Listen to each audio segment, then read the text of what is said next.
अस्सलाम वालेकुम, आप देख रहे हैं सवाल से आगे। मैं हूं अलीना शिगरी। खित्ते की बदलती सियासी सूरत हाल से आ रही हमारे हुक्मरान अवामी हिमायत की बजाय ताकतवरों की खुशनुदी से इक़्तिदार की राहदारियां ढूंढते हैं। बांग्लादेश की साबका वजीर आजम शेख हसीना वाजिद का भी यही फॉर्मूला था। अपना मंजूर नजर चीफ जस्टिस लगा लो, हिमायत याफ्ता आर्मी चीफ लगा लो, बड़े बड़े सरमायाकारों की कुर्बत हासिल कर लो, भारत की शक्ल में ताकतवर इत्तेहादी बना लो। लेकिन जब बांग्लादेश का नौजवान तालिब इल्म खड़ा हुआ तो सब बह गया। मंजूर नजर और हिमायत याफ्ता ने खुद हसीना वाजिद साहिबा से इस्तीफा लिया और मुल्क बदर कर दिया। बांग्लादेश की तो माशी सूरत हाल भी हमसे बहुत बेहतर है, तब भी हुक्मरान अवामी कहर से ना बच पाए। पाकिस्तान की तो 65% आबादी 35 साल की उम्र से कम है। यही नौजवान कम अज कम अगली 3 दहाइयों तक पाकिस्तान के सियासी और समाजी वारिस हैं। मगर हमारे सियासी सूरमा इस हकीकत से मुंह मोड़ के आपस में दस्तो गरेबां हैं, और वो भी ऐसे हालात में जब हमारे माशी हालात तारीखी तौर पर अबतर नजर आ रहे हों। ऐसे में कब अवामी गैज़ो गज़ब मौजूदा हुक्मरानों को बहा के ले जाए, कुछ नहीं कहा जा सकता। खासकर उस वक्त जब वजीर आजम साहब बिजली की कीमतों में कमी के लिए भी आर्मी चीफ को तकलीफ दें। सिपा सलार खुद दिन रात इसमें वो अपने साथियों के साथ हमारे साथ मशवरे में शामिल हैं कि मजीद गरीब आदमी को बिजली की कीमत या महंगाई से उसके बोझ से मजीद कमी लाने के लिए पूरी दिन रात काविशें हो रही हैं। सियासी हुकूमत और हमारे इदारे सिपा सलार पूरी तरह यकसू हैं, यकजहां दो कालिब की तरह। वजीर आजम साहब कभी इस्लामाबाद में बाराको इंटरचेंज बनने का क्रेडिट आर्मी चीफ को देते हैं, तो कभी बिजली के बिलों में कमी की दरख्वास्त करते हैं। अवाम के लिए ये बड़ी हैरान कौन सूरत हाल है कि अगर हमारे सिपा सालार ने ये सब कुछ करना है तो ये अवामी नुमाइंदे जो कि मैंडेट का दावा जरूर करते हैं, अगरचे क्वेश्चनेबल जरूर है मैंडेट, लेकिन वो आखिर किस काम के लिए हैं। बहरहाल नेशनल उलमा कन्वेंशन के मौके पर army chief general Asim Munir ने निहायत मुतवाजन मगर पुरजोश खिताब। उनका कहना था कि हम लोगों को कहते हैं कि अगर एहतजाज करना है तो जरूर करें, लेकिन पुरअमन। सोशल मीडिया के जरिए इंतशार फैलाने की कोशिश की जा रही है। किसी ने पाकिस्तान में इंतशार की कोशिश की तो रब करीम की कसम है हम उसके आगे खड़े होंगे। दहशतगर्दी की जंग में हमारे पख्तून भाइयों, खैबर पख्तूनख्वा की अवाम ने बहुत कुर्बानियां दी हैं। खवारिज बहुत बड़ा फितना है, लेकिन दुनिया की कोई ताकत पाकिस्तान को नुकसान नहीं पहुंचा सकती, क्योंकि ये मुल्क कायम रहने के लिए बना है। इस पाकिस्तान पर लाखों आसिम मुनीर, लाखों सियासतदान और लाखों उलमा कुर्बान, क्योंकि पाकिस्तान हम सबसे ज्यादा अहम है। दूसरी तरफ अडियाला जेल में 190 मिलियन पाउंड केस की समाअत हुई और साबिक वजीर आजम इमरान खान साहब ने सहाफियों से गुफ्तगू करते हुए कहा कि पेश गोई कर रहा हूं, हुकूमत के पास 2 माह का वक्त है।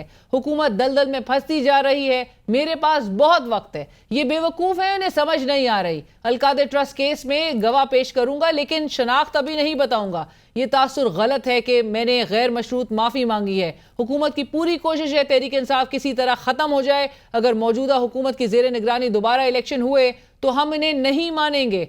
कोई डील नहीं करूंगा, डील वो करता है जिसने कोई जुर्म किया हो। हुकूमत में मौजूद रेलू कट्टे फौज को वर्गलाते हैं कि तहरीक इंसाफ को खत्म कर दो। मैं क्या पागल हूं कि अपने लोगों को फौज पर हमला करने का कहूं? पुरअमन एहतजाज करना हमारा हक है। मैंने सबको पुरअमन एहतजाज का कहा था। मैंने कहा था कि जब मुझे पकड़े तो आपने GHQ के सामने पुरअमन एहतजाज करना है। जाहिर है हमें जहां से मसला होगा हम वहीं एहतजाज करेंगे। और साबिक वजीर आजम इमरान खान साहब जिस तरह से कह रहे हैं कि हुकूमत के पास 2 माह का वक्त है, उनके पास बहुत वक्त है और हुकूमत मुसलसल वो कह रहे हैं कि दलदल में फंसती जा रही है। आगे क्या स्ट्रैटेजी है पाकिस्तान तहरीक इंसाफ की, क्या करने जा रहे हैं इमरान खान साहब, किस बेसिस पे ये बात कह रहे हैं कि हुकूमत 2 माह में अगरचे हालात तब्दील होने लग रहे हैं, इस पर गुफ्तगू होगी। शेख वकास अकरम साहब सीनियर रहनुमा पाकिस्तान तहरीक इंसाफ इस वक्त हमें ज्वाइन कर रहे हैं। सर अस्सलाम वालेकुम, thank you for joining us Sheikh साहब।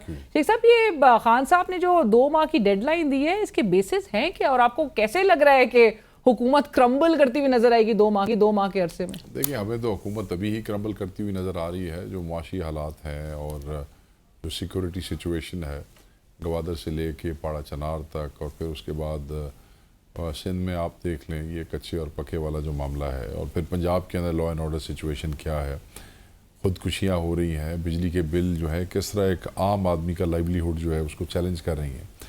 तो मेरे ख्याल में you don't need an Einstein to basically निशानदेही करने के लिए कि होने क्या जा रहा है। और फिर साथ इदारों में आप देख लें, chief justice is going home, a new chief justice will be coming, और उसमें बहुत से कंसर्न्स ऑब्वियसली हमें रहे हैं माजी में, जहाँ हमें वन साइडेडली बैट छीना, फिर बैट्समैन पे, फिर स्पेशल सीट्स के फैसले के हवाले से स्टांसेस कैसे आते रहे।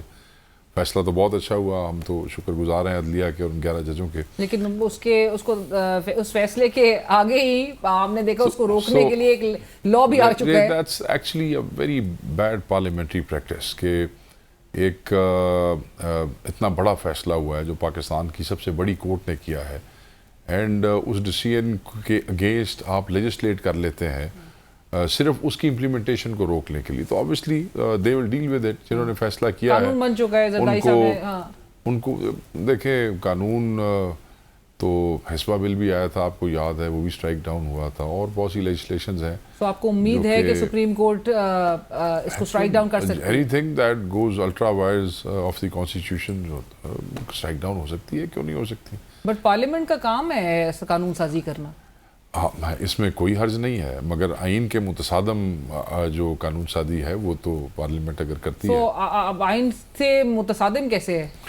देखिए, हम ये समझते हैं कि जो फैसला सुप्रीम कोर्ट ऑफ पाकिस्तान ने दिया है वो आइन को सामने रख के दिया है, और जो भी चीज़ जो है रेट्रोस्पेक्टिव में ये लेके आना की कोशिश कर रहे हैं, वो एक काम हो गया है, और अब आप इतनी बेशर्मी से कह रहे हैं कि नहीं, जो पिछला भी हुआ सी वो भी तुसी ख़त्म कर दो। तो इस तरह नहीं होता, सिंपल लॉ भी इस तरह इम्प्लीमेंट नहीं होता।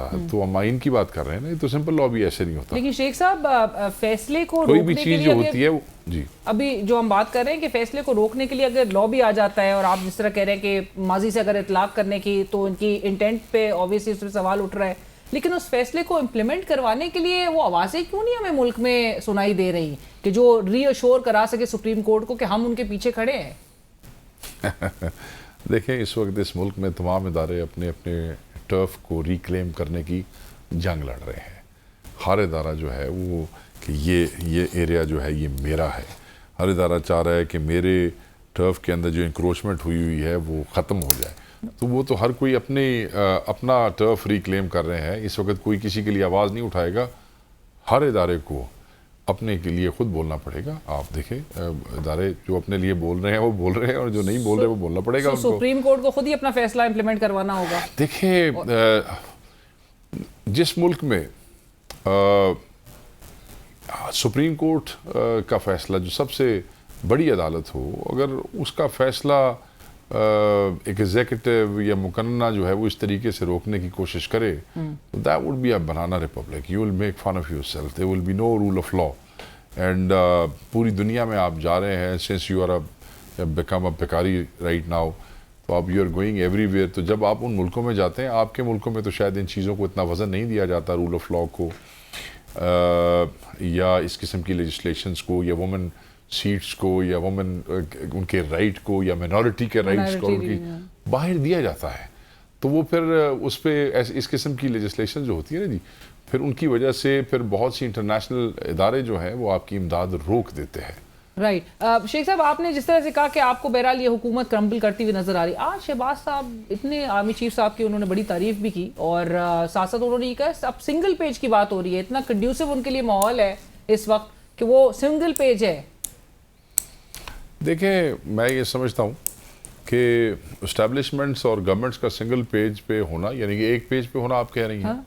ये कोई बुरी बात नहीं है, ये मेरी ज़ाती राय है, मगर हम ये समझते हैं कि जब कोई हुकूमत इस्टेब्लिशमेंट को अपने सियासी मुखालफों की आर्म ट्विस्टिंग के लिए, अपने सियासी मुखालफों को क्रश करने के लिए, अपने सियासी और अदालतों के फ़ैसलों को तब्दील करने के लिए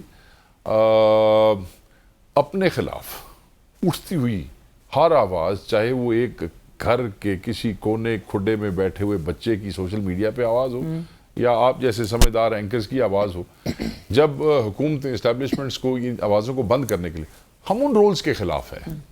वाई वुड आई से कि एस्टैब्लिश, देखिए ना, वो मुल्क कैसे चलेगा जहाँ एस्टैब्लिशमेंट और हुकूमत एक साथ ना चल रहे हो, उसका मतलब तो खाना खराब ऐसे हो गया। तो हम वो जो उनका में इस्तेमाल कर रहे हैं, मैं ख्याल, ये आप ख्याल की बात कर रही हैं, ये तो लिखा हुआ है, नज़र आ रहा है जगह जगह पे कि किस तरीके से जो है। और मुझे बताए ना, एक खातून एक ज़िले से, उसकी बेचारे की ज़मानत होती है, उसको उठा के दूसरे सूबे में ले जाते हैं, उधर से पकड़ते हैं, उधर ले जाते हैं। ये क्या, ये वो कानून तेज हो गया है पंजाब में या बलूचिस्तान में?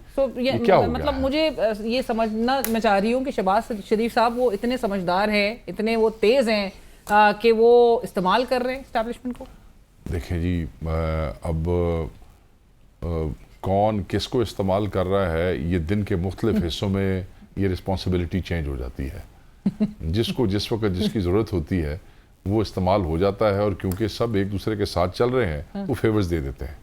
कभी आप मुझे इस्तेमाल करें, मैं आपको इस्तेमाल कर लूँगा। सर लेकिन ऐसे में आपके लीडर का क्या बनेगा? आपके लीडर ने आज ही कहा है कि एस्टैब्लिशमेंट जो है उसने अभी तक उनके साथ इंगेज किया है। So is he reading the signals right? क्योंकि अगले भी यही कह रहे हैं कि हमने मुज़ाकरात की, कोई हम मुज़ाकरात के मूड में नहीं है। ठीक है, तो हमने कौन सा nobody is literally begging them कि आप वो मुज़ाकरात करें। नहीं, लेकिन खान साहब का लिटरली yes, वो एक आप इंप्रेशन तो यही देख लें। नहीं, इंप्रेशन नहीं, देखें उन्होंने वो ये कह रहे कहा हैं मुज़ाकरात के लिए वो तैयार है, आप न्यूट्रल हो जाए, गैर सियासी हो जाएं। देखें, बात चली थी मुज़ाकरात से, सियासी जमातें एक ड्रामा कर रही थी अवाम के साथ कि जी देखो जी असी मुज़ाकरात करना चाहते हैं, साढ़े नाल नहीं करते। हम ये कहते थे कि यार आपके पास आपके पल्ले कुछ नहीं है, हम मीनिंगफुल डायलॉग करना चाहते हैं। ऑब्वियसली हम इस मुल्क को किसी बंद उसमें दरवाजे बंद कोने उसमें क्या कहना चाहते हैं, कॉर्नर में नहीं लेके जाना चाहते। तो मीनिंगफुल मुज़ाकरात सिर्फ उस ताकत के साथ होते हैं जो कुछ डिलीवर करने की रहती हो।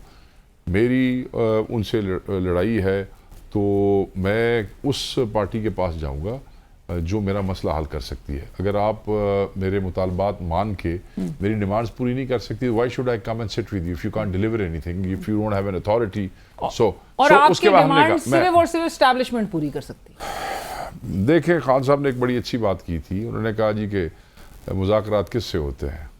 जी मुखालफों से होते हैं। इस वक्त हमारी सबसे ज़्यादा बढ़ के मुखालफत कौन कर रहा है? जो कर रहा है उसी के साथ मुज़ाकरात। और आज तो बल्कि उन्होंने यही बात की, वो GHQ के बाहर जो पूरा मन एहतजाज का, उन्होंने कहा जिससे मसला होगा उधर ही एहतजाज भी किया जाएगा।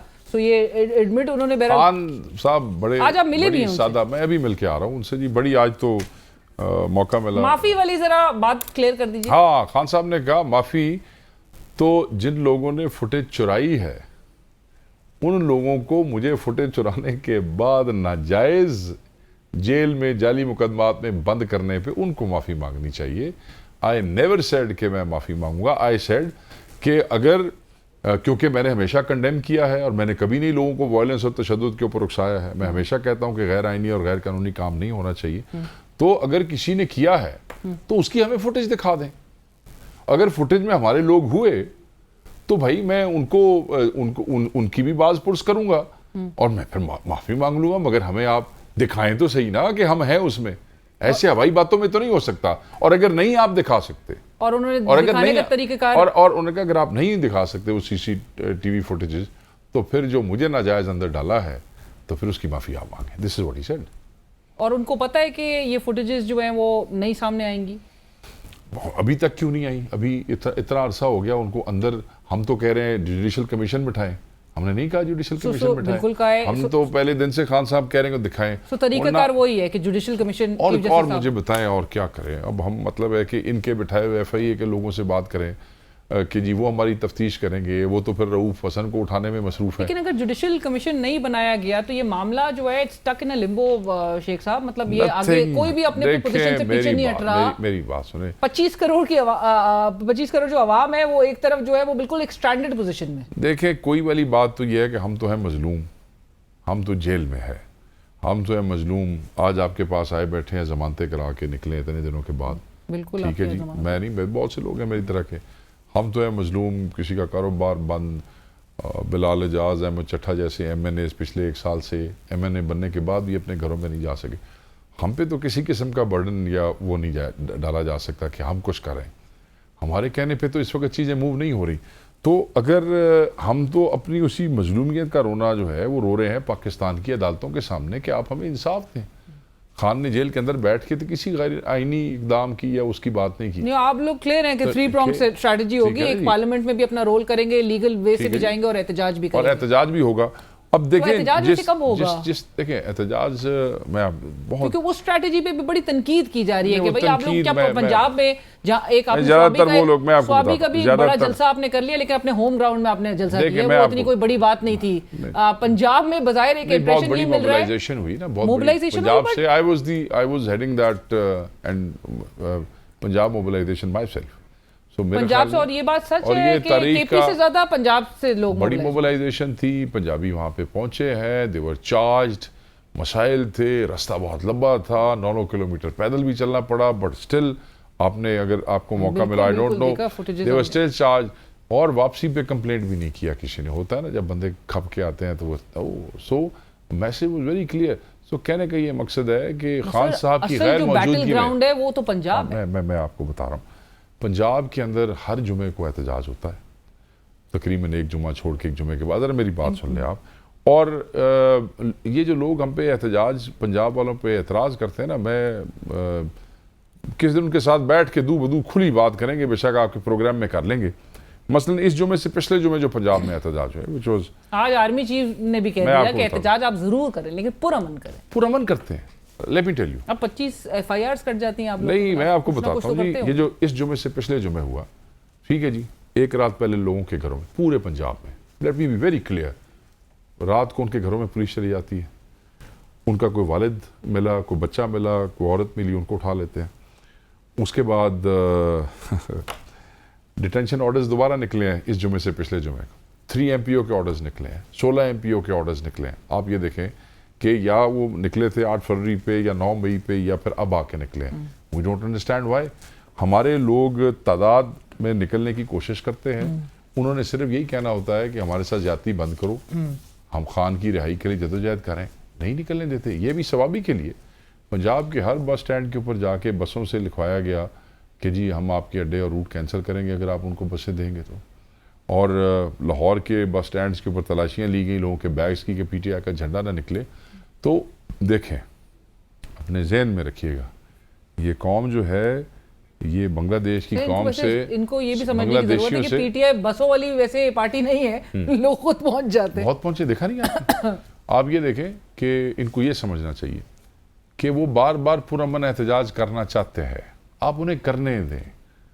आप हमें पुरअमन एहतजाज करने देंगे, आपको स्केल पता लगेगा पुरअमन एहतजाज का कि क्या स्केल है। लाखों बंदे पंजाब में निकलेंगे और वो पुरअमन ही होंगे। आप बांग्लादेश की बात मैं कहते हैं, बांग्लादेश की बात मुसद्दिक सिर्फ मलिक ये, साहब आज प्रेस कॉन्फ्रेंस कर रहे थे, बड़ा गुस्सा थे वो। उन्होंने कहा मैं रोज आपके सामने पेश होऊंगा, बार बार जो बांग्लादेश की अगर बात की जाएगी, मुल्क तोड़ने की बात की जाएगी, मुल्क में इंतशार नहीं, पैदा नहीं, करने की नहीं, बात की एक जाएगी। मिनट, ये एक मुल्क है, हम सब एक हैं, नहीं, पहली हमें बात मुल्क तो का एक ही एजेंडा है और वो है इक्तिसादी तरक्की। पहली बात तो ये है कि वो गुस्से में थे, तो उनके गुस्से से उन्होंने कौन सा किसी की टांग तोड़ लेनी है। अपना TV है, अपनी हुकूमत है, जितनी मर्जी टकरें मारते रहें, जितना मर्जी गुस्सा करते रहें, किसी को क्या फ़र्क पड़ता है। और हुकूमत के वज़ीरों को तो लोग जितना संजीदा लेते हैं, वो मुझे अब आपको बताने की ज़रूरत नहीं है। जो इनकी प्रेस टॉक के मजाक बनते हैं बाद में, मैं उस पर बात नहीं करता। जो आपने बात की कि एक ही मुल्क है, कौन मुल्क तोड़ने की बात कर रहा है? कौन बेशर्म आदमी मुल्क तोड़ने की बात कर रहा है? कौन बेहुदा आदमी मुल्क तोड़ने की बात कर रहा है? हमारा कायद तो मुल्क जोड़ने की बात कर रहा है। वो ये कहता है कि ये जो तशद्दुद तुम करवा रहे हो, ये जो फस्ताई हुकूमत, PDM की हुकूमत, तुम्हारी हुकूमत, जो तुम बच्चों पे, इस कौम, इस जनरेशन पे तुम जो जुल्म कर रहे हो, तुम अनारकी फैला रहे हो, तुम इंतशार फैला रहे हो, तुम इन बच्चों के दिलों में नफरत पैदा कर रहे हो। जिनके बाप को, जिनकी माँ को, जिनकी बहनों को उठा के तुमने झूठे मुकदमात में डाला है, वो जनरेशन, वो बच्चा तुम्हें अगले 50 साल तक माफ नहीं करेगा। सो तुम इस कौम के अंदर तकसीम पैदा कर रहे हो। बांग्लादेश टूटा तो नहीं है। बांग्लादेश के अंदर तो एक लीडर को 6 साल के लिए अंदर किया गया था, और दूसरी जो एक फस्ताई हुकूमत थी, वो वहाँ पे बैठी हुई थी, जो इन्फोर्स डिसअपीयरेंसेस करवा रहे थे, जो करप्शन करवा रहे थे, जो सोशल मीडिया को बंद कर रहे थे। सेम पाकिस्तान वाले हालात थे। तो पैरेलल्स ड्रॉ किए ठीक जा है, सकते तो हैं। ये उससे सीखें। हम तो अंदर हैं, हम तो दूसरे एंड के ऊपर हैं। भागी वहां से कौन है? वो आपकी प्राइम मिनिस्टर हसीना भागी। वाजिद। तो इथों अगर पैरेलल ड्रॉ करिए तो नसना कहने तुसी। और फिर मैं आपको बता दूं, और आपके फिर लीडर कह रहे हैं कि इस्टेब्लिशमेंट इनका DCM का नाम याद करें, जो इस मुल्क की तारीख देख लें आप, जब कोई भी सरकारी पार्टी जिसके साथ इस्टेब्लिशमेंट होती है, वो ऐसे नकारा हो जाती है जैसे ये नकारा है, या ऐसे डेड वेट बन जाता है जैसे वो बांग्लादेश वाली बन गई थी, और फिर ऐसे उनको भागना पड़ता है जैसे वो भाग गई वहां से, तो फिर इस्टेब्लिशमेंट हाथ खड़े कर देती है और वो खुद ब खुद अवाम के साथ आके खड़ी हो जाती है। पाकिस्तान में तारीख रही है ऐसे। जब भी नवाज शरीफ की हुकूमत लेके आई इस्टेब्लिशमेंट, जिस वक्त ये डेड वेट हो, इनको उठा के बाहर मारा और दूसरों के साथ खड़े हो गए। ऐसे नहीं हुआ। ऐसे ही हुआ है, तारीख में ऐसे ही होता है। 2018 के हवाले से भी ऐसे ही कर ले, ऐसे आई विल 2018 में भी ऐसे ही कर ले, ऐसे ही होता नहीं। तो फिर ये क्या सोच रहे हैं? बट अब जबकि आपके साथ वाले एक मुल्क में ऐसे हुआ है, तो यार वहां से सबक सीख लो। हम आपको अल्लाह माफ करे, कोई खान ने ये कह दिया कि हम ऐसे करवा देंगे, कुछ भी नहीं कहा। सिर्फ वो कह रहे हैं, वो कहते हैं लर्न, अपने आसपास ही। Why wouldn't you learn? What's wrong with you? So ये मतलब है कि आप अपने बच्चों को के मुंह क्यों बंद करना चाहते हैं? लर्न तो नहीं करना चाह रहे ना। आज उनकी मुसद्दिक साहब की प्रेस कॉन्फ्रेंस से भी नजर आ रहा है कि लर्न तो किसी ने कुछ भी नहीं करना, लेकिन ये जो मूवमेंट है, ये जो अपराइजिंग मूवमेंट हमें नजर आ रही है रीजन में, जिस तरह से वर्ल्ड पॉलिटिक्स को जो चेंज कर रही है कंप्लीटली, आपको पाकिस्तान के हालात उस तरफ जाते हुए दिखाई दे रहे हैं। और तभी पाकिस्तान तहरीक इंसाफ इस वक्त वेट एंड वॉच, एक वेट एंड सी की पॉलिसी में है। ये बांग्लादेश भी इसी मुल्क में से टूटा था। अल्लाह खुदा न खास्ता नौज़ुबिल्लाह पाकिस्तान का 1 इंच भी पाकिस्तान से अलहदा हो, मगर उस वक़्त भी पाकिस्तान की हुकूमत, पाकिस्तान के सियासतदान, पाकिस्तान के इस्टेब्लिशमेंट क्या आवाम को बता रही थी कि तुम्हारे मुल्क का इतना बड़ा हिस्सा वहाँ चला जाएगा? उस वक़्त भी हो सकता है मेरी तरह कोई टीवी में बैठा नौज़ुबिल्लाह ही पढ़ रहा हूँ। मैं सिर्फ ये कह रहा हूँ कि इराक़ के साथ कभी किसी ने सोचा था ऐसे हो जाएगा जो उसके बाद उनका हशर हुआ? लिबिया के साथ ऐसे हो जाएगा जो उनका हशर हुआ? श्रीलंका में ऐसे हो जाएगा जो वहाँ पे हुआ? लेबनान में जो जिसको मतलब है कि वहाँ पे वो समझा जाता था कि बहुत ही एक लेविश किस्म की डेस्टिनेशन, वहाँ पे ये किसी ने सोचा नहीं। सो हम क्यों ये समझते हैं कि this can't happen to us? Why? हम नेक बहुत है, हमारे पास करप्शन नहीं है, हमारे यहाँ गुर्बत नहीं है, हमारे यहाँ जुल्म नहीं है, हमारे यहाँ क्या है? बांग्लादेश की इकॉनमी तो हमसे बहुत बेहतर थी, थोड़ी तो इकॉनमी भी फारिग जी, $50 बिलियन के रिजर्व्स थे उनके। ठीक है, तो आप तो उधर से फारिग हैं। तो वो जो आप कह रहे हैं अगर हमने अगर इकॉनमी ठीक कर ली तो हर चीज ठीक। और नहीं भाई, केड़ी दुनिया च रह रहे हो तुसी? फिर हम कहते हैं सीखो, तो फिर अब जब हम कहते हैं सीखो साथ वालों से, तो इज दैट मीन कि we are threatening? No, we are not threatening you, we are just actually literally begging you कि प्लीज लर्न, सीखो। खुदा के लिए ये बच्चे तुम्हारे हैं। हम आज बैठे, आज नहीं होंगे, हम तो आज बैठे आपसे टॉक शो पे बात कर रहे हैं और आपको बार बार पिछले उससे कर रहे हैं कि हम आपको कहते हैं जी पुरअमन एहतजाज। पता नहीं अल्लाह ने सानू कितनी जिंदगी देती है, कितनी नहीं। ये जो अगले बच्चे आ रहे हैं जिनके आप मुंह बंद कर रहे हैं, वो पता नहीं आपके साथ क्या करेंगे, आपको पता है? आप इतने बड़े आइंस्टाइन नहीं है, आपको तो ये पता नहीं चलता कि सुबह फैसला क्या होना है, तो आपको ये कैसे पता चलेगा कि कौम आपके साथ क्या करेगी? छੱਡ दो। But thank you so much Sheikh साहब। I wish if you could comment, ये हमारे जो लॉन्ग मार्च की जो इन्होंने बात की थी, शरियार आफरीदी साहब आके कहते स्लिप ऑफ टंग थी, हसन कैसर साहब आके कहते जाती राय थी। पार्टी बहरहाल एक पेज पे है। उन्होंने कहा था अडियाला जेल अगर खान साहब को रिहा नहीं किया, सितंबर में लॉन्ग मार्च होगा अडियाला जेल की तरफ।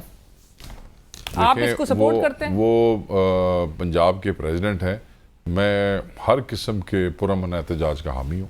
वो जो भी लाएमल तैयार करेंगे, जो एक पुरअमन एहतजाज होगा, जो कि खान साहब बार बार डायरेक्शन देते हैं अंदर से, पुरअमन एहतजाज होना चाहिए, वो राइट है, सबका राइट है। अगर कोई मार्च भी होता है पुरअमन है तो बिल्कुल होना चाहिए जी। Right, thank you so much, बहुत शुक्रिया ज्वाइन करने के लिए। शेख वकास अकरम, सीनियर रहनुमा पाकिस्तान तहरीक इंसाफ, मेंबर कौमी असेंबली, इस वक्त हमारे सब प्रोग्राम में शरीक थे। इसी के साथ ही बढ़ेंगे एक ब्रेक की तरफ, हाजिर होते हैं ब्रेक के बाद।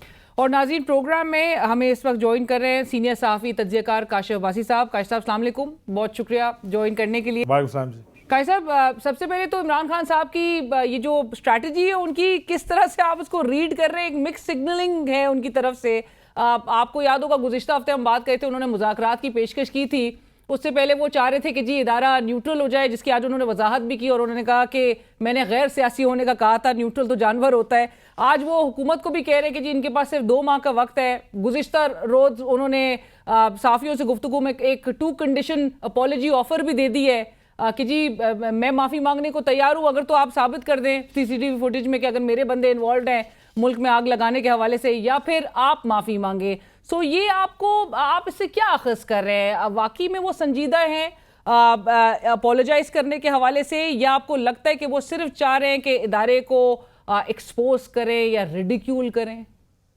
देखिए, एक तो सियासत बहुत सी माइंड गेम्स का नाम है, और सियासतदान का काम है माइंड गेम्स खेलना। 2 महीने रह गए हैं, ऐसे बयान देना जिसको देखकर, अब आप पिछले अगर हफ्ता 10 दिन के इमरान खान साहब के बयान देखें तो आपको लगता है कि शायद एक डिपार्चर है शायद एक पोजीशन से।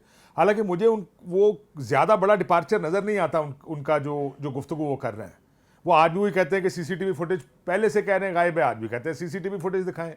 और अगर उसमें पीटीआई के लोग आग लगाने में मुलविस हुए तो ये पहली दफ़ा उन्होंने कहा कि मैं माफ़ी मांग लूँगा।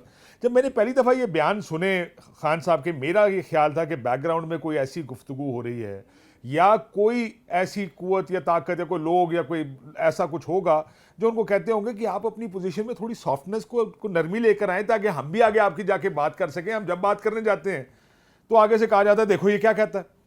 सो मुझे एक तो ये लगता है कि खान साहब का जो थोड़ा सा लेफ्ट राइट कर रहे हैं, अपने स्टेप्स एक कदम आगे या पीछे करते हैं, वो एक्चुअली अपनी पोजीशन नहीं बदल रहे।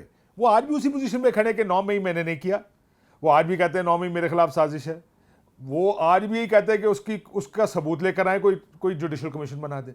सो this is just playing with the situation. देखें सूरत हाल भी काफी गंभीर है। कायसब, he is also known to be as a post master at generating ये साइकोलॉजिकल प्रेशर जो है, सो ये वो क्रिएट कर रहे हैं। देखिए बहुत से लोगों को लगता था बड़े अरसे तक कि इमरान खान को शायद सियासत की समझ नहीं है। ये बड़ी गलत फहमी थी बहुत लोगों की। इमरान खान की सियासत की समझ क्या है वो अब शायद लोग मान रहे हैं आहिस्ता आहिस्ता कि वाकई the guy can do it. Situation read करना, और जब वो देखते हैं कि मेरा अब मुखालिफ कमज़ोर है, वो ये फास्ट बॉलर्स इंस्टिंक्ट भी है ना कि वो जब कमज़ोर है वो उस टाइम बहुत ज़्यादा प्रेशर डालते हैं अपने मुखालिफ के ऊपर। अब भी उनको नज़र आ रहा है सिचुएशन देख करके, जो 2 महीने की बात कर रहे हैं कि माशी हालात अपनी जगह, वो जो सियासी हालात एक गैर यकीनी की सूरत हाल है और जो कोर्ट्स कर रही हैं, मेरा ख्याल है वो अब कमज़ोरी देख रहे हैं, जिसके बाद फिर वो ज़ाहिर है थोड़ा सा प्रेशर मजीद बढ़ाते भी हैं, थोड़ा इनसिक्योर भी करते हैं अपने मुखालफों को। सो this is political game playing which everybody does. And Kashif, you also feel कि ये जो पार्टी के डिफरेंट जो बयानात हैं, अब लेट्स सपोज के हमाद अजहर साहब कहते हैं जी लॉन्ग मार्च करेंगे, शरिया आफरीदी साहब कहते हैं स्लिप ऑफ टंग है, असद कैसर साहब कहते हैं जाती राय है, ये आपको लगता है ये भी डिलिबरेटली है या ये भी एक किसी स्ट्रैटेजी के नतीजे में ये सब कुछ किया जा रहा है, जो इस वक्त के हालात है और जिस तरफ परहैप्स के सोचा जा रहा हो कि किस तरफ ये हालात मुल्क को पुश कर दे, सो एक वैसी स्ट्रैटेजी के तहत ये सब कुछ किया है? मेरा नहीं ख्याल तहरीक इंसाफ के पास कोई स्ट्रैटेजी इस वक्त है। देखिए स्ट्रैटेजी होती क्या है, मैं अगर एक सियासी स्ट्रैटेजी को देखता हूँ उसमें नज़र ये आता है कि आप कहते हैं ये हमारी लिस्ट ऑफ डिमांड्स है, महीने का टाइम है, बातचीत करेंगे, नहीं हुआ तो ये करेंगे, वरना लॉन्ग मार्च करेंगे, वरना सब बंद कर देंगे। आपको याद है एक लॉकडाउन की कॉल भी देते थे इमरान खान साहब को, रायबंड जाके भी जलसे करते थे। यहाँ पर स्ट्रैटेजी मुझे नज़र नहीं आ रही है। और मैं जब बहुत से लोगों से तहरीक इंसाफ के आप ऑफ द रिकॉर्ड भी बात करते हैं, वो क्या आपको कहते हैं, वो 3 चीज़ें आपसे कहते हैं कि जी हमने एक कानूनी जंग अदालतों में लड़नी है, सियासी जंग पार्लियामेंट के फ्लोर पे लड़नी है, और फिर हम एहतजाज भी करेंगे। लेकिन जब आप कहते हैं एहतजाज क्या है, वो भूख हड़ताली कैंप है जो पार्लियामेंट के बाहर लगा है। एक जलसा स्वाबी का कर लिया, वो भी अपने स्ट्रॉन्ग होल्ड में स्वाबी का जलसा किया, जहां उनको इजाजत नहीं मिलती वहां पे तहरीक इंसाफ जलसा नहीं करती। सो कोई ground breaking strategy Tehreek Insaf के पास नहीं है कि वो अगले 1 महीने या 2 महीने में को हमाद अजहर साहब 1 लाख 2 लाख 5 लाख का मजमा लेकर निकलेंगे, वो अडियाला जाएंगे, इमरान खान साहब को बाहर निकाल लेंगे। और मेरा ख्याल है खान साहब की भी रीडिंग हालात की जो मुझे अभी तक समझ आ रहा है, अगर वो लोग जो मिलने जा रहे हैं खान साहब से, उनकी भी यही है कि इस वक्त कुछ करने की जरूरत नहीं है, सिर्फ बैठ कर देखना काफ़ी है। ये तो 2 महीने का वक्त है, मुझे लगता है वो उनको जेल में बैठकर भी लग रहा है कि इस वक्त ठीक नहीं है किसी कैंपेन के लिए। सो अगर ठीक लगेगा कभी कैंपेन का और अल्टीमेटली तो परहैप्स ये भी वेट किया जा सकता है काश साहब कि जिस किस्म के हालात मुल्क में नजर आ रहे हैं, मतलब अवाम जो है वो क्यों अफोर्ड करे इस क्राइसिस को, जो कि एक क्लैश ऑफ ईगोस की वजह से एक जनरेट हो रहा है और ये इतना एग्रीवेट किया जा रहा है। सो अवाम तो बिल्कुल एक हेल्पलेस पोजीशन में। तो आपको रीजन की सिचुएशन उस पर बल्कि मैं आऊंगी भी, वो भी सबके सामने है। बट मैं अगेन काश साहब, ये इदारे और इमरान खान साहब के दरमियान ये जो एक डेडलॉक की जो कैफियत है, ये आपको लगता है कि अभी ये प्रोलॉन्ग करेगी या कहीं ना कहीं आप फोर्सी कर रहे हैं कि बर्फ पिघल सकती है? क्योंकि अगर वो मुज़ाकरात की गुज़िश्ता हफ्ते भी ऑफर कर रहे थे इमरान खान साहब, तो आपने देखा कि इदारे के कितने तर्जुमान हुकूमती सफ़ों में जो है वो नजर आना शुरू हो गए थे। देखिए जब इमरान खान साहब एक सॉफ्ट बयान देते हैं ना, तो पहला जवाब उसका हुकूमत की तरफ से आता है, क्योंकि हुकूमत को टेंशन पड़ जाती है, ये ना हो कि यहाँ पे कोई मामला तय हो जाए, हमारा क्या बनेगा। तो हुकूमत जो ये जो वल्नरेबिलिटी होती है ना गवर्नमेंट की, इस हुकूमत की खुसूसी तौर पे बहुत ज्यादा है। ये इनकी जो वीकनेस है, और वीकनेस ये है कि जाहिर है वो 47 फॉर्म तो किसी टाइम भी उल्टा पड़ सकता है।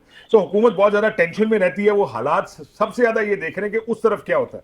देखिए डेडलॉक की जो आपने बात की है ना, होना नहीं चाहिए। देखिए ये किसी की जात का, किसी की ईगो का मसला नहीं, 25 करोड़ अवाम के मुल्क का मसला है जिसकी हम बात कर रहे हैं। और उस मुल्क में हम सब रहते हैं, उस मुल्क में अपोजिशन भी है, उसी मुल्क का हिस्सा हुकूमत भी है, उसी मुल्क का हिस्सा एस्टैब्लिशमेंट भी है। ये नहीं हो सकता कि हम ये फैसले अब 75-76 साल से जो करते आ रहे हैं और हमने मुल्क को जिधर पहुंचा दिया है कि हम ये फैसला करेंगे कि क्या होगा, और अवाम लोग मैंडेट, आइन कानून इसको उठा के रद्दी की टोकरी में डालें, फैसला कोई और करेगा कि ये मुल्क चलना कैसे। हमने 76 साल चला के देख लिया, ऐसे नहीं चल रहा, मुल्क ऐसे नहीं चला करते हैं। तो डेडलॉक होना नहीं चाहिए। बातचीत बहुत सी चीजें हैं जिस पर हो सकती है, लेकिन होगी नहीं, क्योंकि ज़ाहिर मामला ईगोस का है। मुझे ये लगता है कि जब तक खान साहब को अंदर रखा जा सकता रखा जाएगा, जब तक मुज़ाकरात के बगैर चला जा सकता है चला जाएगा। मुझे ये नहीं लगता कि वो होता है मुल्क के वसीतर मफाद में और लगता है जनाब किसी का गुस्सा ठंडा हो गया, मुझे कोई बातचीत या डेडलॉक खत्म होता नजर नहीं आ रहा, विच इज बहुत ये अनफॉर्चुनेट बात है कि ये लड़ाई इस नहज पर पहुंच गई है। और इससे मूव ऑन तो करता हुआ कोई भी नहीं दिखाई दे रहा। आपने देखा चाहे इदारा हो, इदारे ने भी कहा कि कोई माफी नहीं मांगी जाएगी, कोई मुज़ाकरात नहीं होंगे। इमरान खान साहब अगेन वो भी अपनी जगह से कोई भी फ्लेक्सिबिलिटी का मुजाहिरा करने को तैयार नहीं है। आपने बल्कि ये भी कहा था कि रेड लाइन जो है वो ये 9 मई के वाकयात कोई रेड लाइन भी नहीं है। बट बहरहाल एक चीज क्लियर हो गई है कि 9 मई से तो आगे इस नैरेटिव से बड़ा ही नहीं जाना ना दोनों एंड से।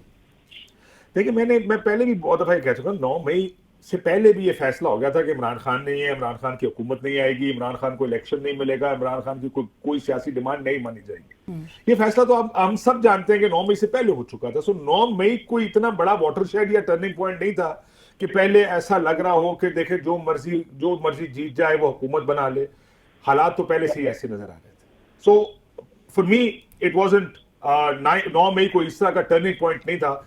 बहुत बड़ा इवेंट है, बहुत रेड लाइंस क्रॉस हुई इदारों की भी, लेकिन इसकी वजह से आज हम यहां पर नहीं, हम यहां पर हैं उससे पहले से जो दोनों का आपसी इख्तलाफ है या जो गुस्सा है या जो डिसलाइक है, वो उसकी वजह से हमारी सियासत पहले ये फैसला कर चुकी थी। सियासत नहीं, कुछ लोग ये फैसला कर चुके थे कि सियासत में या इस हुकूमत साजी में इमरान खान साहब का रोल नहीं होगा, वरना आपको पंजाब और खैबर पख्तूनख्वा के इलेक्शन नजर आ जाते। आइन तोड़ दिया गया, सब एक जगह इकट्ठे हो गए कि नहीं जी इलेक्शन नहीं देने। सारे कह रहे, अदालतें कह रही हैं, हाई कोर्ट ने कहा, सुप्रीम कोर्ट ने कहा ये आइन की खिलाफवर्जी है। बाद में भी फैसले देते रहे आइन की खिलाफवर्जी, उन्होंने कहा जी आइन की खिलाफवर्जी हो या ना, यहां इलेक्शन नहीं हो सकते क्योंकि ये आदमी पॉपुलर है, अगर इलेक्शन हुए तो ये हुकूमत बना लेगा। वही मामला आगे चला। मैं अपने प्रोग्राम्स में कहता था कि इट्स फनी कि एक उम्मीद पर एक स्ट्रैटेजी बनी है कि इमरान खान को गलती करेंगे और उसका हम फायदा उठाएंगे कि एंड आई यूज्ड टू से कि hope is never a good strategy. Well it worked. उनकी जो उम्मीद थी वो 9 मई को पूरी हुई। एक ऐसा ब्लंडर हुआ जिसमें आपने देखा कि अब हम जाहिर है ये तो जुडिशल कमीशन बने हैं या कोई इस तरह का कमीशन बने, लेकिन मैं आपको एक और वाकया भी सुनाऊं। उधर से क्लाइम डाउन करना बड़ा मुश्किल है एस्टैब्लिशमेंट के लिए भी, क्योंकि जब डॉन लीक्स का एक इशू बनाया गया, मुझे याद है जब बाजवा साहब चीफ बने तो वजीर आजम पाकिस्तान नवाज शरीफ साहब को कहा गया कि यहां से एग्जिट चाहिए, इसका आउट चाहिए, कि ये जहां पे भी जाते थे सवाल ये पूछा जाता था डॉन लीक्स किया है इन लोगों ने, बिल्कुल, तो कोई ना कोई रास्ता बाहर निकलने का भी चाहिए उनको। और उस वजह से आपको याद है वो नोटिफिकेशन आया जिसको रिजेक्ट भी कर दिया गया, लेकिन नोटिफिकेशन ये था कि वुज़रा को फारिग किया गया ताकि उनको रास्ता दिया जाए, कि एग्जिट दिया जाए, कि वो जो एक नैरेटिव बना था उस नैरेटिव को एकदम इस तरह छोड़ भी नहीं सकती ना एस्टैब्लिशमेंट और फौज हमारी। सो ये बड़ा मुश्किल जगह पे निजाम, हालात और सियासत तीनों एक बड़ी मुश्किल जगह पे एक डेडलॉक की सूरत में आ गए कि कोई भी आगे नहीं बढ़ पा रहा और कोई पीछे नहीं हटना चाहता। राइट, ये दोनों जी काश साहब, और मैं इसमें यही ऐड करना चाही थी आपको एक फिफ्थ कन्विक्शन भी, फिर यानी कि कोई अगर पीछे हटने को तैयार भी नहीं है तो एक फिफ्थ कन्विक्शन जो कि 190 मिलियन पाउंड केस आप देख रहे हैं, ट्रायल जो है वो जिस तरह से अपने एंड को अप्रोच कर रहा है, तो उसमें भी एक आपको नजर आ रहा है एक जजमेंट जो है जो इनके खिलाफ होगी, दैट इज इन साइट। देखिए, अगर किसी किस्म का मामला सियासी तौर पे हल नहीं होता तो उसका दूसरा नतीजा, जो ऑटोमेटिक कॉन्सिक्वेंस है उसका, ये नतीजा है वो ये है कि खान साहब ने अंदर ही रहना है, उनको बाहर नहीं आने देना। और क्योंकि इमरान खान साहब अंदर रहकर, तो चले आप हालात देख रहे हैं, फिर भी पार्टी जरा थोड़ा सा लोग नहीं इकट्ठे कर पाती, पंजाब में बड़ी डिसरे में है। इमरान खान साहब जिस दिन सड़क पे आ गए या सिर्फ अडयाला के जेल से बाहर आ गए, गेट से, बड़े मेन गेट से उनकी गाड़ी बाहर हो, पता लग रहा और टीवी चैनल कह रहे हैं इमरान खान साहब बेहा हो गए हैं, वो हालात या माहौल ही ऐसा होगा इस मुल्क में, वही बर्दाश्त नहीं होगा, शायद वही एक बहुत बड़ा गेम चेंजर बन जाए। तो इसलिए अगर तो ये फैसला हो गया कि खान साहब से हम बात नहीं करनी, उनके साथ कोई मामला तय नहीं हो सकते, तो फिर दूसरा उसका नतीजा ये है कि उनको अंदर भी रहना है, उसके लिए केसेस चाहिए। इन्होंने शायद एक गलती कर दी कि बहुत जल्दी 2-3 केसेस का फैसला कर दिया। वो चाहते थे, हो सकता है वो, मेरा ख्याल था, लोगों का ख्याल था कि इसका इलेक्शन में फायदा होगा, उसका उल्टा नुकसान हुआ। लेकिन अब एक एक करके वो 2-3 केसेस ऐसे बनाए गए हैं जो अगले 4-6 महीने, 8 महीने, साल इमरान खान साहब को अंदर रखना, सजाएं दिलवाना, फिर एक प्रोसेस है बेल का, उसको डिले करना ताकि वो अंदर रहें। इमरान खान अंदर तो फिर काबिल कबूल है, मेरा ख्याल है इमरान खान जेल से बाहर काबिल कबूल बिल्कुल नहीं है, क्योंकि उसका बाहर आना एक बहुत बड़ी शिफ्ट इस मुल्क की सियासत में लेकर आएगा, जो मेरा ख्याल है इस वक्त उसके लिए तैयार नहीं है। राइट आकाश साहब, ये जो बांग्लादेश का सिनारियो है और दोनों पाकिस्तान और बांग्लादेश दोनों में ये पॉलिटिकल जो सिनारियो ब्रू जिस तरह से कर रहा है, आप इसको कैसे कंपेयर करेंगे और क्या पैरेलल्स ड्रॉ किए जा भी सकते हैं या ये एक ओवर हमारे एंड से एक ओवर रिएक्शन के तौर पे देखा जाएगा? देखिए, पैरेलल्स ड्रॉ किए भी जा सकते हैं, लेकिन जो आखिर में वहां हुआ वो हमने कभी इस तरह पंजाब में या इस्लामाबाद में इस लेवल पे कभी देखा नहीं कि कोई ऐसा इनकलाबी काम हुआ हो पाकिस्तान में।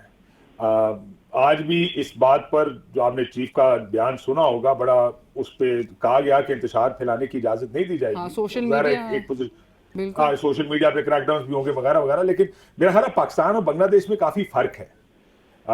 बांग्लादेश की एक तारीख भी है जिसमें इस तरह के आपने वाटरशेड इवेंट्स देखे हैं जिसने हालात और वाकयात बदल दिए, पूरे तारीख बदल दी बांग्लादेश की। पाकिस्तान में हमारे यहाँ पे लोगों ने देखे वोट डाल दिया 8 फरवरी, कम से कम पंजाब की हद तक, और अमूमन पंजाब इज द वो जगह है जहां पे अगर कुछ हो जाए तो लोग कहेंगे कि यार अगर पंजाब में हो तो शायद कुछ बदल जाए।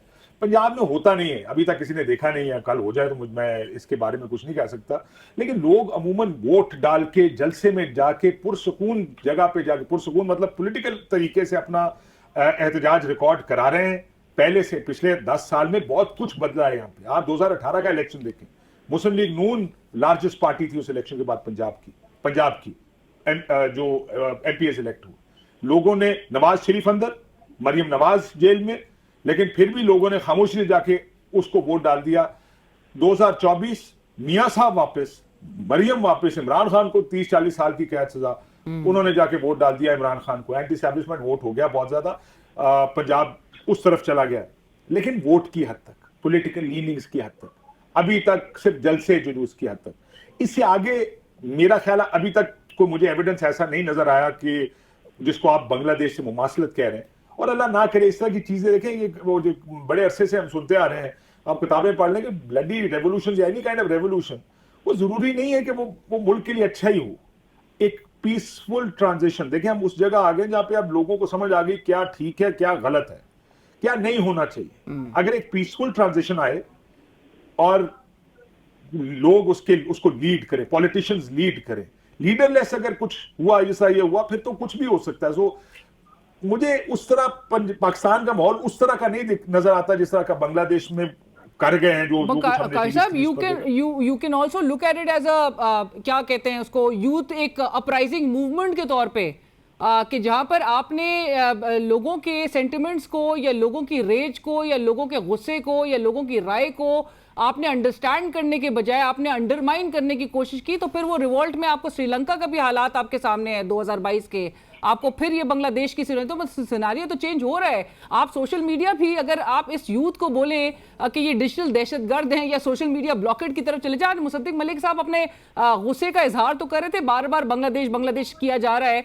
हम एक कौम हैं, हम एक मुल्क हैं, हम लोगों को जो है वो बच्चों को, नौजवानों को IT ट्रेनिंग्स देंगे। सोशल मीडिया आपको खुद पता है कि आप ट्विटर जो है वो आज तक वीपीएन के बगैर आप यूज नहीं कर सकते। लोगों के कितने रोजगार के जो मौके थे आपने उनसे छीन लिए हैं, आप कहीं ना कहीं तो वो रेज निकलेगा।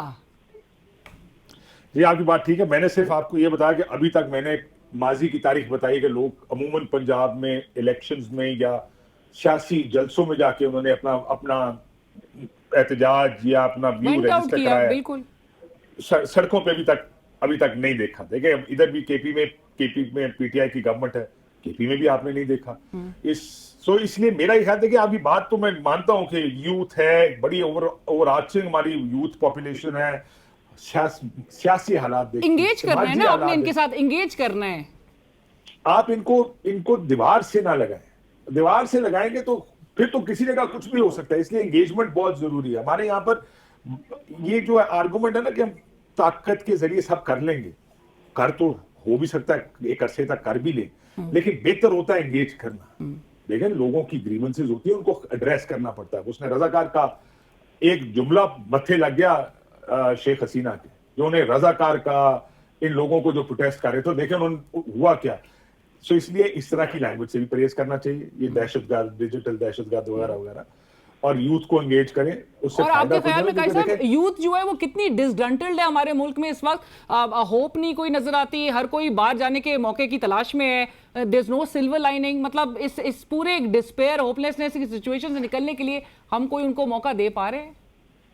देखिए ये बात आपकी बिल्कुल ठीक है। देखें अगर तो लोग मईशत में इन्वेस्टेड हो ना, तो पॉलिटिक्स में फिर वो ज्यादा मुड़ के नहीं देखते। लेकिन जितना उनको माशी तौर पे मुश्किल में हो, उतना उनका गुस्सा पॉलिटिकल साइड पर ज्यादा निकलता है। क्योंकि सारों को अपना वो चाहिए, किसको ब्लेम करना है, किसको इल्जाम देना कि मेरे हालात का, मुझे अगर नौकरी नहीं मिल रही, मेरे बिजली के बिल मुझसे बर्दाश्त नहीं हो रहे, मुझे मोटरसाइकिल बेचकर अगर बिजली के बिल देने पड़ रहे हैं, तो किसी ना किसी को मैंने जिम्मेदार ठहराना है कि मेरे इन हालात का जिम्मेदार कौन है।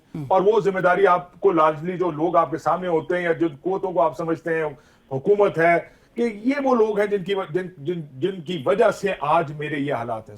और यूथ के पास पावर भी बड़ी है, they have nothing to lose. एक फियरलेस मेंटालिटी होती है। कभी आप अक्सर देखते होंगे क्रिकेट की बात, एक वैसी एनालॉजी दे दो कि वो यंग लड़का जो होता है उसको कहते हैं ही हैज नो फियर, चाहे वो फुटबॉलर हो या चाहे क्रिकेटर हो, यार ही हैज नो फियर। क्योंकि वो ये नहीं सोच रहा होता कि मैं अगर आउट हो गया तो ये हो जाएगा, वो अपनी वो दैट फ्लेयर ऑफ यूथ, उसके तहत वो अपनी क्रिकेट खेलता है। तो यूथ होता ही ऐसे है, वो जज्बाती होता है, वो सोच रहा है कि मेरी एंगेज करना चाहिए। बिल्कुल। और आपने जैसे कहा कि गवर्नमेंट का काम है, हुकूमत वक्त का काम होता है, चाहे उनका मैंडेट बहरहाल क्वेश्चन लेकिन हुकूमत के पास है भी कुछ नहीं ना। हुकूमत तो खुद इदारे की तरफ देख रही है। आज भी आपने देखा होगा शहबाज शरीफ साहब तो खुद इल्तिजा कर रहे हैं कि जी इदारा आके बिजली के बिल कैसे कम करने, वो उनकी मदद कर दें। पर आखिरी एक सवाल कैसा एंड शॉर्ट एंड ब्रीफ रखिएगा, इमरान खान साहब आपको करंटली पाकिस्तान के खालदा जिया लग रहे हैं?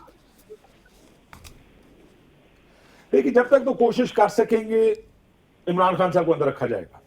खालदा जिया से ज्यादा मेरा ख्याल है Imran Khan is a much bigger figure than Khaleda Zia. I mean 2008 ये 8 फरवरी का election, he is much bigger than Khaleda Zia. इस वक्त भी आप देखें इमरान खान जेल में है, पार्टी हुकूमत में भी नहीं है, और हम सारी गुफ्तगू किसकी कर रहे हैं? आप टीवी टॉक शोज उठा के देखें, डोमिनेट कौन कर रहा है इस वक्त सारी गुफ्तगू को? इमरान खान डोमिनेट कर रहा है पॉलिटिकल गुफ्तगू को। नवाज शरीफ का जिक्र किधर है, जिनकी हुकूमत है, शहबाज शरीफ की हुकूमत है, खाली मजाक और ठट्ठा लगाने के लिए हम बेटी वजीर आला है, समधी डिप्यूटी वजीर आजम है, भाई वजीर आजम है, उसके बावजूद भी रेलेवेंस जो है वो बिल्कुल एक जिल के बराबर नजर आती है। Thank you so much. Relevance इसलिए मडियाला जेल की ज्यादा है बजाय इसके कि हुकूमत की ज्यादा हो, क्योंकि हम जैसे लोग अमूमन देखते हैं हुकूमत क्या कर रही है, उसके ऊपर तनकीद करें।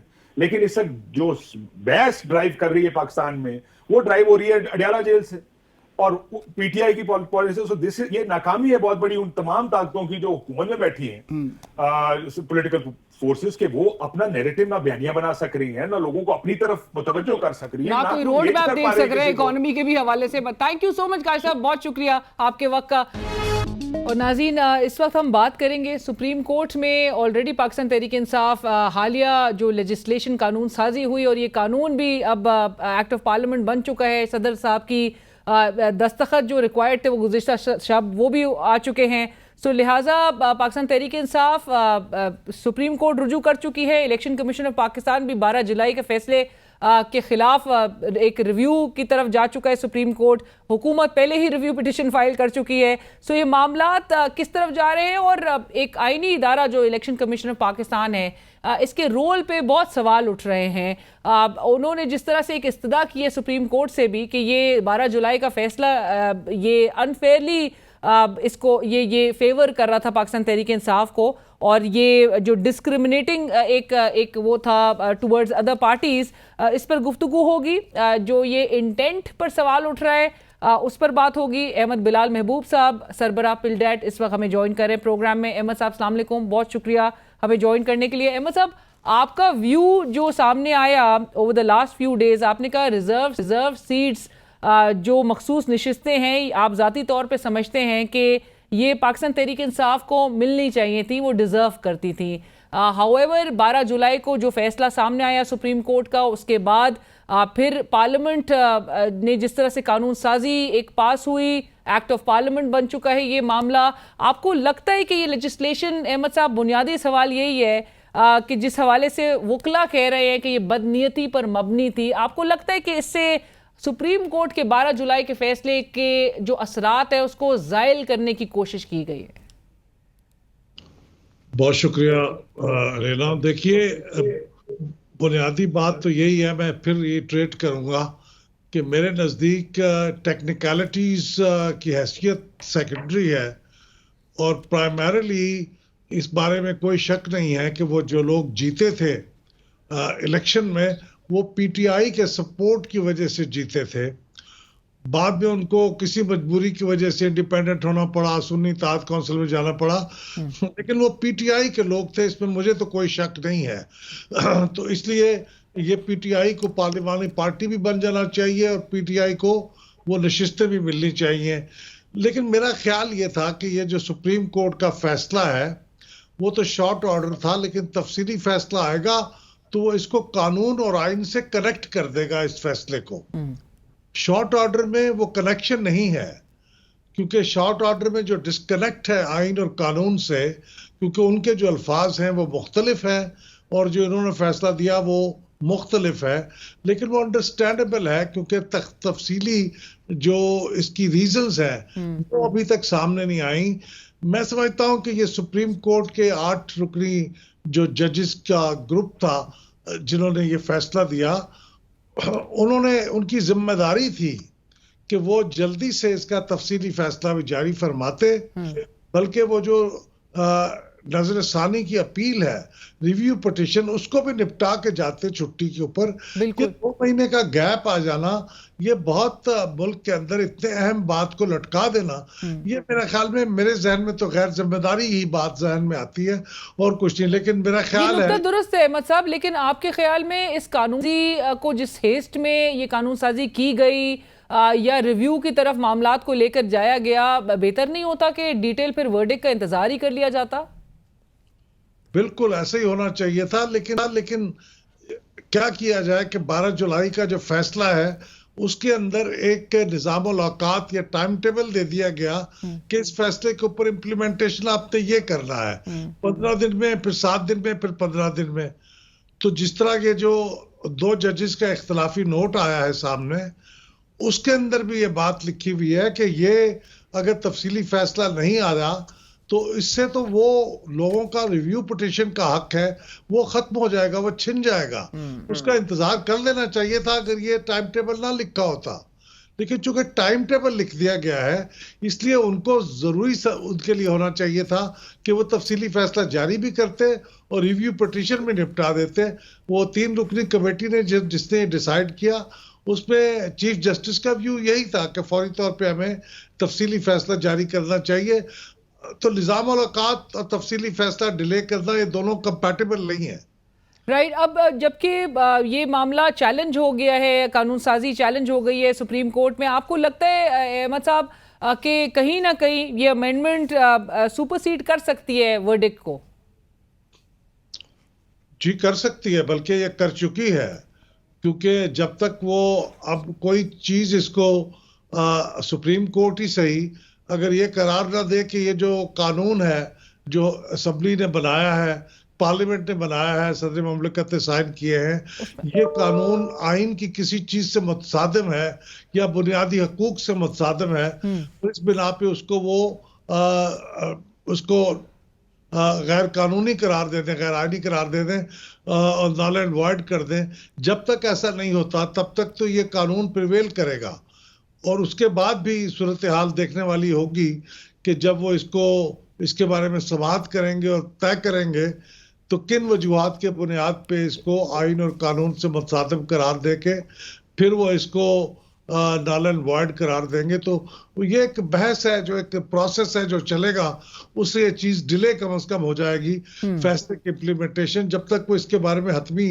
फैसला नहीं करते कि ये जो कानून साजी हुई है गलत हुई है या सही हुई है। राइट, बट अहमद साहब, आपने पीडीएम के गुज़िश्ता दौरे हुकूमत में भी आपने देखा कि बड़ी हेस्ट में, बड़ी जल्दबाजी में लेजिस्लेशंस की गई। इवन पार्लियामेंटेरियंस लेजिस्लेटर्स जो हैं वो इस बात पर एतराज़ उठाए थे कि ना डिबेट हो पा रही थी, और जितने तेज़ी से इतने लेजिस्लेशन कानून साजी की गई, एटलीस्ट उस पर गुफ्तगू होनी चाहिए थी। अभी भी जिस किस्म का एक रवैया नज़र आ रहा है कि जो फैसला अगर पसंद ना आए तो उसको मानने से इनकार, इसको आप कैसे देख रहे हो और किस किस्म के प्रेसिडेंट इस मुल्क में सेट हो रहे हैं अहमद साहब? ये बहुत अफसोसनाक है। दर हकीकत ये जिस किस्म की महाज आराई इस वक्त सियासी तौर पे हमारे सियासी मंजर पे है, उसमें हर फरीक ये समझता है कि अगर मैंने जल्दी से दूसरे फरीक के खिलाफ ये काम न किया तो फिर मेरी अपनी सर्वाइवल खतरे में है, मेरी एग्जिस्टेंस को नुकसान लग जाएगा। तो ये इस वजह से खौफ के मारे एक खौफ तारी है दोनों साइड पे, और वो इस तरह की हरकतें करते हैं। पिछली हुकूमतों में भी ये होता रहा है, और अब ये उसका जरा कुछ ज्यादा एनहांस्ड वर्जन नजर आ रहा है देखने में। तो ये खौफ जो है, इसकी वजह से प्रोसेस भी मुतासर हो रहे हैं, जमहूरियत भी मुतासर हो रही है, क्वालिटी ऑफ लेजिस्लेशन भी मुतासर हो रही है। लेकिन चूंकि वो कहते हैं कि उसने नैला मारा है तो अब मैं इसके ऊपर नैला, और इसी नेले पे देले के चक्कर में अहमद साहब 25 करोड़ की आवाम जो है वो एक बिल्कुल स्टैंड स्टिल पोजीशन में है, वो एक स्ट्रैंडेड पोजीशन में है, वो इस इस्तराब में है, एक हिजान की कैफियत है मुल्क में, ना मुल्क आगे बढ़ पा रहा है। पर अहमद साहब, इलेक्शन कमीशन ऑफ पाकिस्तान जो आईनी इदारा जिसका रोल था एक free and fair elections conduct करवाना, उसका रोल को पहले भी बड़े तनकीद उस पर की जा रही थी इलेक्शन से कबल और इलेक्शंस के बाद भी, जहां पे सुप्रीम कोर्ट का 13 जनवरी का भी फैसला था, और उस हवाले से भी इलेक्शन कमीशन कहता है कि जी हमने कोई गलत तशरीह नहीं की। फिर 12 जुलाई के शॉर्ट ऑर्डर में भी कहा गया अहमद साहब के रहनुमाई के लिए वो चेंबर रिव्यू कर सकते हैं जजेस को।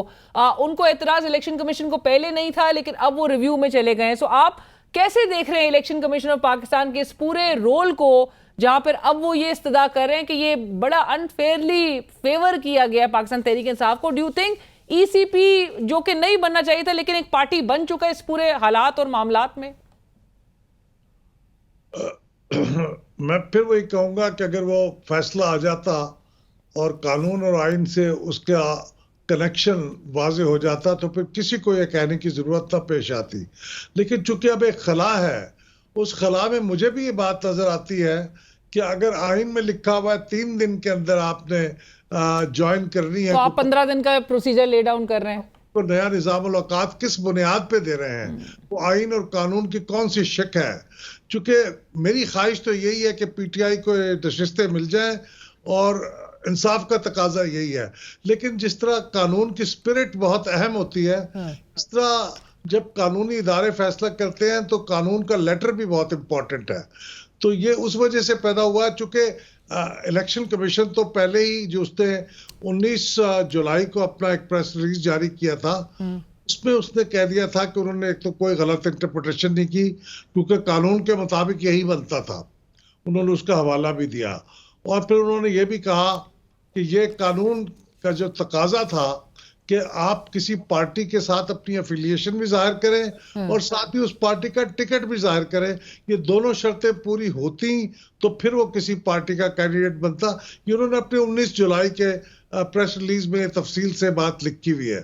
तो अगर वो ये अब मेरे ख्याल में उनको जो स्ट्रेंथन हुआ उनका पॉइंट ऑफ व्यू, वो इन 2 जजों के जो इख्तलाफी नोट से, उसके अंदर बहुत सॉलिड किस्म के आर्गुमेंट्स दिए हुए हैं कानूनी तौर पे, उससे इख्तलाफ किया जा सकता है, लेकिन वो बहरहाल अपनी तौर पे रोबस्ट एक आर्गुमेंट है। Right. जब उसका मुखालिफ नहीं आता, तो उसकी वजह से मेरा ख्याल है उसके अंदर ये भी लिखा हुआ है। देखिए, एक बहुत दिलचस्प जुमला है, मैंने वो ट्वीट भी किया था जी जी। कि any order of the court which is not in consonance with the constitutional provisions is not binding upon any other constitutional organ of the state. अब ये बहुत खतरनाक जुमला है कि ये उन्होंने कह दिया। उससे मेरे ख्याल में इलेक्शन कमीशन को भी ये अंगेख्त हुई होगी कि हम ये करें, क्योंकि हम तो otherwise we may be blamed कि आपने क्यों नहीं रेज किया कानून के आइन की खिलाफ वर्जी का मामला। तो उनके नजदीक तो ये आइन और कानून के मुताबिक नहीं है फैसला, लिहाजा उन्होंने रिव्यू के लिए दरखास्त की है। तो ये कोई गलत बात नहीं है, रिव्यू की दरखास्त की है, फैसला तो सुप्रीम कोर्ट राइट। और आपने जिस तरह अहमद साहब कहा कि अगर डिटेल वर्डिक्ट बहरहाल आ जाता, तफसीली फैसला, तो रीजनिंग जो है वो सामने सबके आ जाती है, उसके बाद फिर मौका होता कि ये फिर रिव्यू की तरफ जाया जाता। बट अहमद साहब, अगेन इलेक्शन से पहले भी आप बल्कि कहते थे कि जिस तरह से एक पार्टी को साइडलाइन करने या उससे लेवल प्लेइंग फील्ड लेने के हवाले से जिस किस्म के इकदाम नजर आ रहे हैं, और आपने इंट्रा पार्टी इलेक्शंस के बिलखसूस उसके हवाले से आपने जरूर कहा था कि बड़े बारीक बीनी से इलेक्शन कमीशन ने जिस तरह से इस पूरे पाकिस्तान की तारीख में एक सियासी जमात के इलेक्शंस को बारीक बीनी से उसका जायजा लिया, इस तरह से किसी और के इतने क्लोजली स्क्रूटनाइज नहीं किया था किसी के इलेक्शंस। सो बहरहाल एक नजर आ रहा था एक रवैया भी इलेक्शन कमीशन का। मिसाल पहले कभी नहीं मिलती इस तरह की चीज की कि किसी पार्टी को इन बुनियादों पे इलेक्शन सिंबल से महरूम किया गया, ये अनप्रेसिडेंटेड था। और इलेक्शन के बारे में तो इलेक्शन कमीशन के और भी बहुत सी मैं समझता हूं कि चीजें हैं जिनके ऊपर तनकीद करना बनती है। किस तरह से इलेक्शन का रिजल्ट डिले हुआ, किस तरह से फॉर्म 45 अपलोड देर से हुआ, किस तरह से फिर उन फॉर्म 45 के ऊपर कांट छांट हुई है और उसका फैसला एक खास पार्टी को पहुंच रहा है।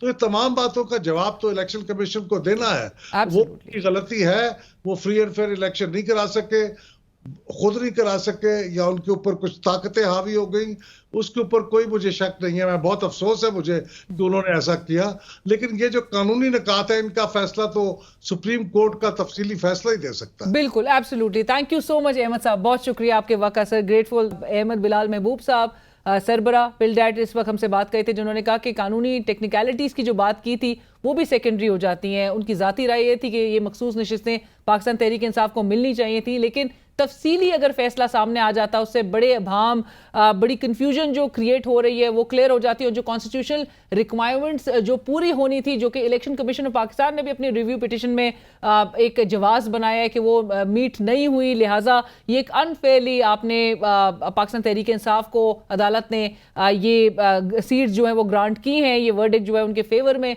अनफेयरली गया है। सो इस हवाले से, और ये डिस्क्रिमिनेटिंग का जो लफ्ज़ इस्तेमाल किया है that against other political parties, so ये तमाम मामला नहीं नजर आते अगर वर्डिक्ट, डिटेल वर्डिक्ट सामने आ जाता।